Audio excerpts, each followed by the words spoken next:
முதல் assembly of God திருச்சபை வழங்கும் வெற்றியின் வார்த்தை, வேர்ட் ஆஃப் விக்டரி. ஆண்டவராகிய இயேசு கிறிஸ்துவின் நாமத்தினாலே இந்த நாட்கள் கிறிஸ்துவை குறித்து, அவருடைய மரணம், அவருடைய உயிர்த்தெழுதலை குறித்ததான சத்தியத்தை எல்லா மக்களும் அறிய விரும்புவார்கள்.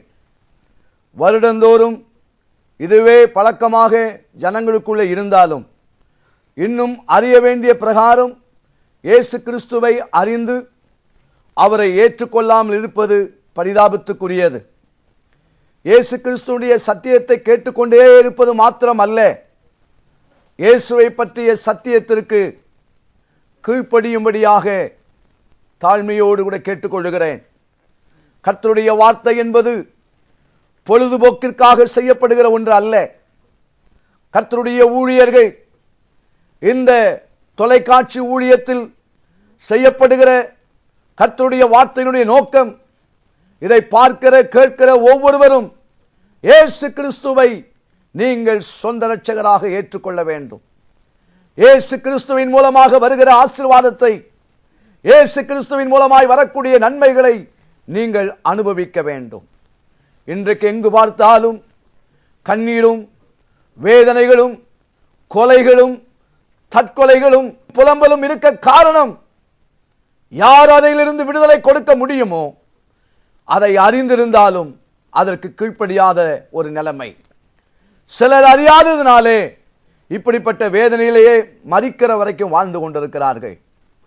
ஆண்டவர் ஏதோ ஒரு நோக்கத்தோடு இன்றைக்கு இந்த டிவிக்கு முன்பதாக உட்கார்ந்து நீங்கள் பார்க்கிற உங்களுக்கு இந்த சத்தியத்தின் மூலமாய் ஆண்டவர் உங்களுக்கு உதவி செய்வாராக. கர்த்தராகிய ஆண்டவர் உரைக்கிறதாவது, இதோ அஸ்திபாரமாக ஒரு கல்லை நான் சீயோனில் வைக்கிறேன், அது பரிசுக்கப்பட்டதும் அது விலையேற பெற்றதும் திட அஸ்திபாரம் உள்ளதான மூளைக்கல்லாய் இருக்கும், விசுவாசிக்கிறவன் பதறான் என்று சொல்லப்பட்டிருக்கிறது. அன்பானவர்களே, இயேசு கிறிஸ்துவை குறித்த சில காரியங்களை வருகிற 4 சத்தியங்களின் மூலமாக 4 காரியத்தை நான் உங்களுக்கு குறிப்பிட விரும்புகிறேன். 4 சனிக்கிழமை குறிப்பிட விரும்புகிறேன். இந்த நாளிலே முதலாவது இந்த வசனத்தில் சொல்லப்பட்டிருக்கிறது, இயேசு கிறிஸ்துவே அஸ்திபாரம் என்று சொல்லப்பட்டிருக்கிறது. இயேசு கிறிஸ்து எதற்கு அஸ்திபாரம்? அவர் இந்த உலகத்திற்கே அவர் அஸ்திபாரமாக இருக்கிறார். வேதத்திலே நாம் வாசிக்கும் போது பரிசுத்த அப்போஸ்தலனாகிய பவுல் கொரிந்தியருக்கு நிருபம் 1 கொரிந்தியர் 10ஆம் அதிகாரம் 4ஆம் வசனத்திலே பழைய ஏற்பாட்டு ஜனங்கள் கன்மலையின் தண்ணீரை குடித்ததை குறித்து அவர் எழுதும்போது சொல்லுகிறார், அவர்களோடு கூட சென்ற ஞான கன்மலையின் தண்ணீரை குடித்தார்கள், அந்த கன்மலை கிறிஸ்துவே என்று சொல்லப்பட்டிருக்கிறது. வேதம் உபாகமம் 32ஆம் அதிகாரம் 4ஆம் வசனம் சொல்லப்பட்டிருக்கிறது. பழைய ஏற்பாட்டிலே ஆண்டவர் யார் என்றால் அவர்தான் கன்மலை என்று சொல்லப்பட்டிருக்கிறது. ஏன் கன்மலை? அவரோடு சென்றவர் கன்மலை கிறிஸ்து என்று ஏன் சொல்லப்பட்டிருக்கிறது என்றால், அவர் உறுதியானவர், எதினாலும் அசைக்கப்பட முடியாதவர். அவர் இந்த உலகத்திலே நம்முடைய தேவன், நம்முடைய ஆண்டவர், அஸ்திபாரம் என்று சொல்லப்படுகிற அந்த வார்த்தைக்கு அவர் உண்மையான தகுதி வாய்ந்தவர். கிறிஸ்துவுக்குள் அன்பான சகோதரனே சகோதரியே, உன்னுடைய வாழ்க்கை, உன்னுடைய குடும்பம் கிறிஸ்துவின் அஸ்திபாரத்தின் மேல் கட்டப்பட வேண்டும். உங்களுடைய வாழ்க்கை உங்களுடைய இஷ்டம் போல இருக்கக்கூடாது. சினிமாவில் இருக்கிறவர்கள் சொல்லுகிறது போல உங்களுடைய வாழ்க்கையை அமைக்க கூடாது. இந்த உலகத்தில் உள்ள மக்கள் இப்படி வாழ்ந்து விடு, அதை செய்து விடு என்று உங்களுக்கு சொல்லுகிற பல காரியங்கள் உங்களையே அது நிலைகுலைய வைத்து விடுகிறது.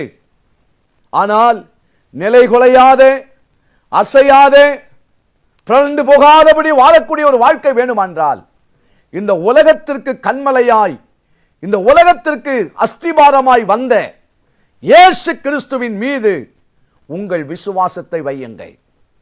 அஸ்திபாரமாகிய இயேசுவின் மீது உங்கள் விசுவாசம் வைப்பீர்களானால், பரிசுத்த லூக்கா சுவிசேஷம் 6ஆம் அதிகாரத்திலே 48ஆம் வசனத்தில் சொல்லப்பட்டிருக்கிறது, கற்பாறையின் மேல் அஸ்திபாரம் போட்டு வீடு கட்டுகிற மனுஷனுக்கு ஒப்பாயிருக்கிறான். கற்பாறையின் மேல், அஸ்திபாரமாகிய கற்பாறையின் மேல், கிறிஸ்துவாகிய கற்பாறையின் மேல், கிறிஸ்துவாகிய கன்மலையின் மேல் உங்களுடைய வாழ்க்கை, உங்களுடைய குடும்பம், திருச்சபையை நடத்துகிற ஊழியர்களே உங்களுக்கு சொல்லுகிறேன், உங்களுடைய திருச்சபை அஸ்திபாரம் உங்கள் பணத்தில் அல்ல, உங்களுடைய வசதியில் அல்ல. உங்களுடைய அஸ்திபாரம் கன்மலையாகிய கிறிஸ்துவின் மேல் இருப்பதாக. ஏனென்றால் 6:48 சொல்லப்பட்டிருக்கிறது, பெருவெள்ளம் வந்து நீரோட்டம் அந்த வீட்டின் மேல் மோதியும் அது அசைக்க கூடாமல் போயிற்று. ஏனென்றால் கன்மலையின் மேல் அஸ்திபாரம் போடப்பட்டிருந்தது. இந்த சத்தியம் உங்களுக்கு விளங்கும் என்று நினைக்கிறேன். உன்னுடைய வாழ்க்கையிலே கிறிஸ்துவே அஸ்திபாரமாய் இருப்பாரானால் என்ன சோதனைகள் வந்தாலும், என்ன பிரச்சனைகள் வந்தாலும் நீங்கள் அசைந்து போக மாட்டீர்கள். ஆண்டவர் உங்களை உறுதியாய் வைப்பார். நீங்கள் மரிக்கிற வரைக்கும் என்ன சூழ்நிலைகள் உங்களுக்கு நெருக்கினாலும் நீங்கள் கிறிஸ்துவுக்குள்ளாக பலமுள்ளவர்களாய் இருப்பீர்கள், நன்றாயிருப்பீர்கள். ஆகவே முதலாவது இயேசு கிறிஸ்து, அவரை பற்றி சிந்திக்கிற அன்பான சகோதரனே, சகோதரியே, ஏதோ பேரளவிலே கிறிஸ்தவராக இருந்து விடாதபடி உங்களுடைய ஜீவியம் மணல் மேல் கட்டப்பட வேண்டாம். உங்கள் ஜீவியம் உங்களுடைய சுய வழியிலே கட்டப்பட வேண்டாம். உங்களுடைய ஜீவியம், உங்களுடைய குடும்பம், உங்களுடைய திருச்சபை, உங்களுடைய தனிப்பட்ட வாழ்க்கை எல்லாம் கன்மலையாகிய அஸ்திபாரத்தின் மீது கட்டப்படுவதற்கு உங்களை ஒப்பு கொடுக்க மாட்டீர்களா? சுகம் வேண்டும் என்று வருகிறீர்களே, ஆசீர்வாதம் வேண்டும் என்று வருகிறீர்களே, பிசாசினுடைய போராட்டத்திலிருந்து எனக்கு விடுதலை வர வேண்டும் என்று ஊழியரிடத்தில் ஜெபிக்க வருகிறீர்களே, வருகிற உங்களுக்கு சொல்லுகிறேன், உங்கள் அஸ்திபாரம் எங்கே இருக்கிறது? நீங்கள் எதன் மேல் கட்டப்பட்டிருக்கிறீர்கள்? இந்த நாட்களிலே சிந்தியுங்கள். வருகிற நாட்களுடைய செய்திகளை தொடர்வாய் கேளுங்கள். பாரத்தோடும் கண்ணீரோடும் இந்த செய்தியை நான் உங்களுக்கு தருகிறேன். ஆண்டவர் இந்த தேசத்தில் உள்ள எல்லா மக்களுடைய வாழ்க்கையும் கிறிஸ்துவாகிய அஸ்திபாரத்தின் மேல் கட்டப்படுமானால் இந்த உலகத்தில் இருக்கிற எல்லா பிரச்சனைகளும் மாறுவதற்கு வழி இருக்கிறது. இரண்டாவதாக, இந்த சியோனில் வைக்கப்படுகிற இந்த கல் எப்படிப்பட்டது என்றால், அது பரிசிக்கப்பட்ட கல். பரிசிக்கப்பட்டவர் இயேசு கிறிஸ்து இந்த பூமியிலே ஏதோ ஒரு பதவிக்காக வந்தவர் அல்ல. கிறிஸ்துமஸ் கொண்டாடும்படியாக வந்த இயேசு அல்ல. குட் ஃப்ரைடே கொண்டாடும்படியாக வந்த இயேசு அல்ல. அதை பாவம் என்றோ தவறு என்றோ நான் பேசவில்லை. இயேசு கிறிஸ்துவை ஏற்றுக்கொண்டவர்கள் இதை தியானிப்பது அவசியம். அதே சமயத்தில் இயேசு கிறிஸ்து யார் தெரியுமா? எபிரேயர் 2:18 சொல்லப்பட்டிருக்கிறது, அவர்தாமே சோதிக்கப்பட்டு பாடுபட்டதினாலே சோதிக்கப்படுகிறவர்களுக்கு உதவி செய்ய வல்லவராயிருக்கிறார். அவர் எங்கே சோதிக்கப்பட்டார்? வனாந்திரத்திலே சோதிக்கப்பட்டார். அவர் எங்கே சோதிக்கப்பட்டார்? அவரை சூழ இருந்த ஜனங்கள் எல்லாரும் தேவை உள்ளவர்கள் மக்களுமாய் இருந்தார்கள். அதே சமயத்திலே அவரை பல விதத்திலே சோதித்து கொண்டே இருந்தார்கள். ஆனால் சோதிக்கப்பட்ட எல்லா இடத்திலும் வேதம் சொல்லுகிறது, மார்க்கு 1:13 அவர் வனாந்திரத்திலே 40 நாள் இருந்து சாத்தானாலே சோதிக்கப்பட்டார். அன்பான கர்த்தருடைய பிள்ளையே, சோதனைகள் உண்டு. இயேசு பரீட்சிக்கப்பட்டார். ஆனால் பரீட்சிக்கப்பட்ட அவர் தோல்வி அடைந்தவர் அல்ல, அவர் ஜெயம் பெற்றார். வேதம் சொல்லுகிறது, அவர் சோதிக்கப்பட்டு பாடுபட்டதினாலே அவர் ஜெயம் பெற்றார். நான் ஆராதிக்கிற இயேசு எந்த இடத்திலெல்லாம் சோதிக்கப்பட்டாரோ அங்கே எல்லாம் அவர் தலை குனிந்து நிற்கவில்லை. அங்கே எல்லாம் அவர் ஜெய கிறிஸ்துவாக இருந்தார். ஒரு பாடல் விதமாய் சொல்லப்பட்டிருக்கிறது, ஜெய கிறிஸ்து முன் செல்லுகிறார், ஜெயமாக நம்மை நடத்துவார் என்று சொல்லப்பட்டிருக்கிறது. இந்த ஜெய கிறிஸ்து யார்? பரீட்சிக்கப்பட்டவர், சோதிக்கப்பட்டவர், அவர் ஜெயம் பெற்றவர். எபிரேயர் 4:15 சொல்லப்பட்டிருக்கிறது, நம்முடைய பலவீனங்களை குறித்து பரிதபிக்க கூடாத பிரதான ஆசாரியர் நமக்கு இராமல் எல்லா விதத்திலும் நம்மை போல சோதிக்கப்பட்டு பாவமில்லாதவராயிருக்கிற பிரதான ஆசாரியரே நமக்கு இருக்கிறார். கர்த்தருடைய பிள்ளைகளை கவனியுங்கள்.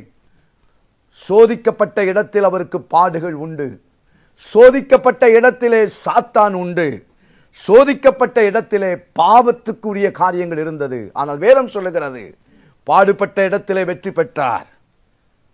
சோதிக்கப்பட்ட இடத்திலே ஜெயம் பெற்றார். பாவமுள்ள இடத்திலே பாவம் இல்லாதவராய் வாழ்ந்தார். ஆகவேதான் எந்தெந்த இடத்திலெல்லாம் அவருக்கு பரீட்சை இருந்ததோ அங்கெல்லாம் அவர் வெற்றி பெற்றார், அங்கெல்லாம் ஜெயம் பெற்றார். இன்றைக்கு இப்படிப்பட்ட மனிதர்களை பார்க்க முடியுமா? எந்த மனிதனையும் பின்பற்ற முடியாது. மனிதன் தன்னை யார் என்று சொன்னாலும் அவர்களை பின்பற்றுவதற்கு அவருடைய வாழ்க்கையிலே தகுதியே கிடையாது. இயேசு ஒருவரே அவரை பின்பற்றவும் அவருடைய வழிகள் நடக்கவும் தகுதி உள்ளவராயிருக்க காரணம், எல்லாவற்றிலையும் அவர் ஜெயமுடையவராய் பாவம் இல்லாதவராய் காணப்பட்டபடியினாலே இந்த இயேசு கிறிஸ்து உங்களுடைய வாழ்க்கையில வருவதற்கு அவரை விசுவாசிப்பீரானால் நீங்கள் பதற மாட்டீர்கள், நீங்கள் வெட்கப்பட மாட்டீர்கள். மூன்றாவதாக, உங்களுடைய வாழ்க்கையிலே இவர் யார் தெரியுமா? இந்த இயேசு யார்? அவர் விலையேற பெற்றவர். ஏன் விலையேற பெற்றவர்? அவரை விலையேற பெற்றவர் என்று சொல்ல காரணம் என்ன?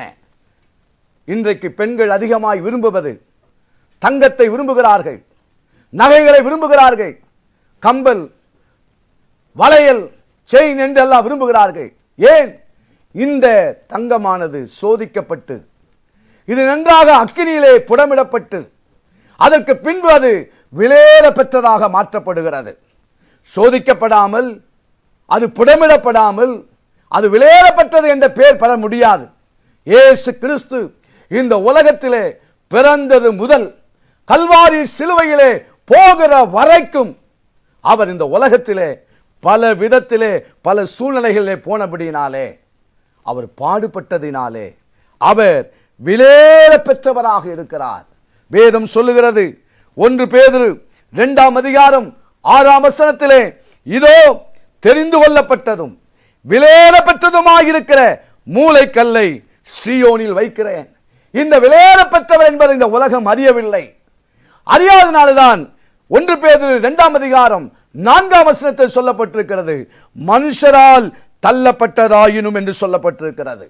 1 பேதுரு 2ஆம் அதிகாரம் 7ஆம் வசனத்தில் சொல்லப்பட்டிருக்கிறது, இவர் விலையேற பெற்றவர் என்று தெரியாததினாலே கீழ்ப்படியாதவர்களாக இருக்கிறார்கள். கிறிஸ்துவுக்கு அன்பான சகோதரனே சகோதரியே, இந்த சத்தியத்தை கேட்கிற உங்களுக்கு சொல்லுகிறேன், இயேசு கிறிஸ்து யார் தெரியுமா?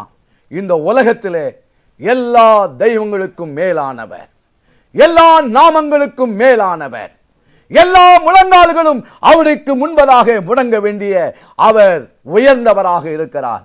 மேலே வானத்திலும் கீழே பூமியிலும் இயேசு கிறிஸ்துவின் நாமமே விலையேற பெற்ற நாமமாய் இருக்கிறது.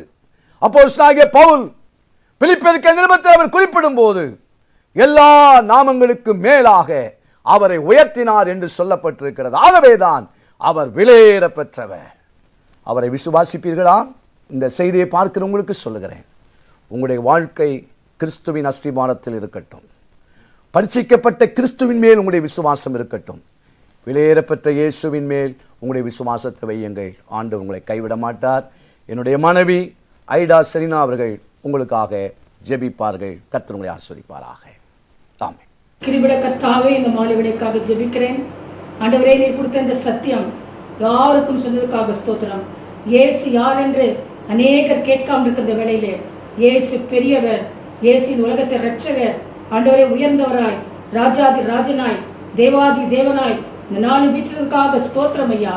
நீர் ஒருவரே அஸ்திபாரம் ஆண்டவரே, அதை யாரும் அறிந்து கொள்ள உதவி செய்யுங்கப்பா. இந்த நாளிலும் கர்த்தாவே, இந்த உலகத்திலே நீர் மனிதனாக பிறந்தீர், மனிதனால் சோதிக்கப்பட்டீர், பரீட்சை பார்க்கப்பட்டீர். ஆனாலும் இன்று நீர் உயிரோடு எங்கள் மத்தியிலே உராடி கொண்டு கர்த்தாவே எங்களுக்கு தேவையெல்லாம் சந்தித்துக் கொண்டிருக்கிறீர். இந்த பெரிய அதிசயம் ஆண்டவரே, இது பெரிய காரியம், இந்த அன்பு மேலானது ஆண்டவரே. நீர் உயர்ந்தவராய் இருக்கிறீர், என் ராஜா பெரியவர் ஆண்டவரே. இதே போல மற்ற ஜனங்களும் ஆண்டவரே இயேசுவை தன் அஸ்திபாரமாக கொண்டு தன் வாழ்க்கையிலே முன்னேற உதவி செய்யுங்கப்பா. ஒரு நேரத்திருந்தால் அவன் புது சிருஷ்டியா இருக்கிறான், பழையெல்லாம் ஒளிந்து போயேன் என்று நீர் சொன்ன பிரகாரம் இயேசுவை தன் தெய்வமாக கொண்ட ஜனங்கள் எந்த பாதையில் சென்றாலும் அவளை புது சிருஷ்டியாக மாற்றி அவளை உயர்ந்த அடைக்கத்தை கொண்டு செல்கிறார்கள். இயேசுவின் நாமத்தில் ஜெபம் கேளும் அன்பின் பிதாவே, ஆமென்.